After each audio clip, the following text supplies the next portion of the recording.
नमस्कार दोस्तों, एक बार फिर से स्वागत है आप सभी का हमारे चैनल अपडेट पॉइंट्स में। और हम लेकर आए हैं वेरियस कॉम्पिटिटिव एग्जाम्स में पूछे जाने वाले मेडिवल इंडिया के सबसे इम्पोर्टेंट पार्ट मुगल डायनेस्टी के वीडियोस, वो भी एक नई स्टाइल में। तो चलिए शुरू करते हैं मुगल सल्तनत के संस्थापक बाबर से। बाबर का जन्म 14 फरवरी 1483 में हुआ था।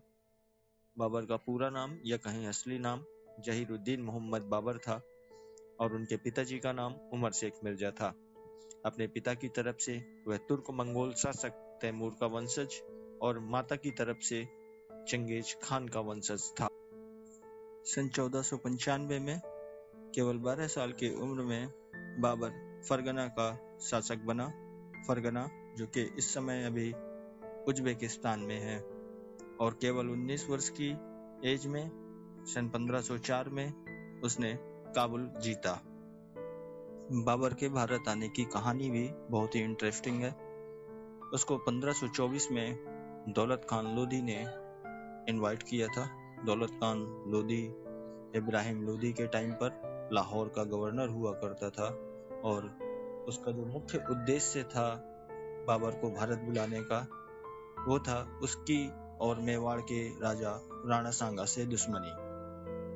इसके बाद आती है इंडियन हिस्ट्री की या कहें मुगल वंश की स्थापना के लिए एक बहुत ही इम्पोर्टेंट इवेंट, जो कि थी पानीपत का युद्ध। पानीपत का युद्ध 1526 में बाबर और लोधी डायनेस्टी के आखिरी राजा इब्राहिम लोधी के बीच हुआ था। 20 अप्रैल 1526 को बाबर सिंधु नदी पार करने के बाद पानीपत पहुंचा।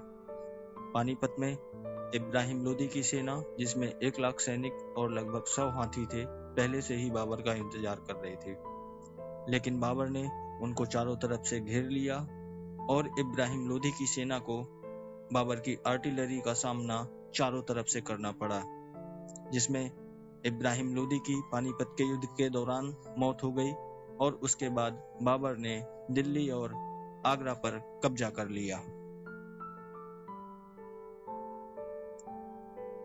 पानीपत के युद्ध के बाद एक और युद्ध हुआ, जिसको हम लोग जानते हैं बैटल ऑफ खानवा के नाम से। यह युद्ध 16 मार्च 1527 में राणा सांगा के साथ लड़ा गया। इस युद्ध में भी बाबर विजयी हुआ और उसने गाजी की उपाधि ली।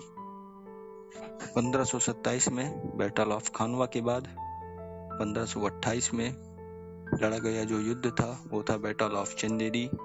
यह लड़ा गया बाबर और राजपूत किंग मेदिनी राय के बीच में। 1528 के बाद में अगला युद्ध आता है 1529 में, जिसको हम लोग बैटल ऑफ घाघरा के नाम से जानते हैं, और यह युद्ध लड़ा गया था बाबर और महमूद लोधी के बीच में।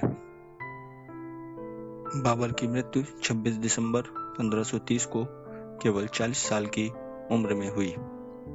सबसे पहले उसको आगरा में आराम बाग नामक जगह पर दफनाया गया, लेकिन बाद में उसकी बॉडी को काबुल ले जाया गया, जहां बाग ए बाबर नामक जगह पर काबुल में उसका मकबरा बनवाया गया।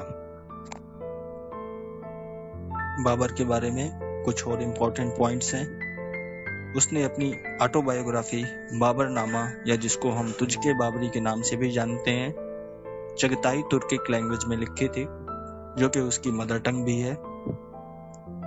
उसकी ऑटोबायोग्राफी का ट्रांसलेशन पर्शियन में किया गया, जो कि उसकी ग्रैंडसन अकबर के टाइम पे किया गया था।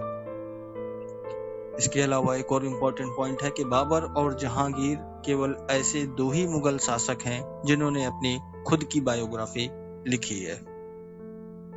तो दोस्तों, ये थे कुछ पॉइंट्स बाबर के बारे में। मैं आशा करता हूँ कि आपको यह वीडियो पसंद आया होगा, और अगर आपको यह वीडियो अच्छा लगा तो प्लीज लाइक, शेयर, सब्सक्राइब करें हमारा channel update points. Thank you.